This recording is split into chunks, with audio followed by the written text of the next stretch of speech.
云海防治法明仔早起会伫立法院的卫生环境委员会进行第5届的调查协商，嘛是最后一届，预计会伫这个会期结束进程通过。也毋过有158个来自全台湾的家长欢迎团体早起开记者会，因呼吁立法院跟卫生福利部应该要依照世界卫生组织的标准，加速加热薰的工具嘛纳入管理，避免青少年受到影响。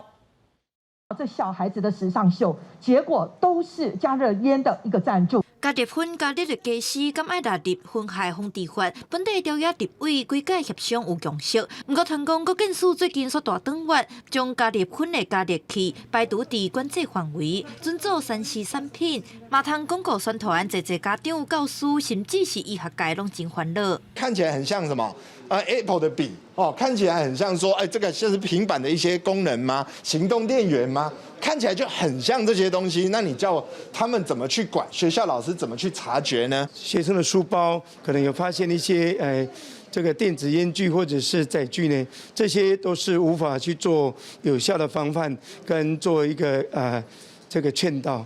那这个部分呢，确实造成学校很大的困扰。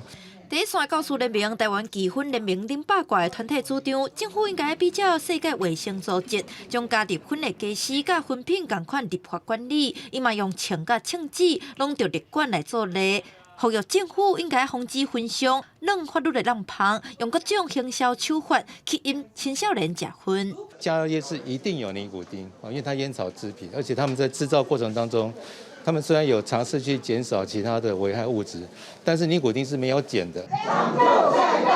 在场团体强调，已经16档无修法的薰害防治法，应该纳入加热薰器具的管制。国民党立委林为洲就讲，原底4档调查立委有共识，但这政党所反悔。时代力量的王婉如嘛讲，时代力量是表达支持，车集立法院会继续协商。民间团体嘛表示会到立法院来抗议，呼吁政府爱严格把关。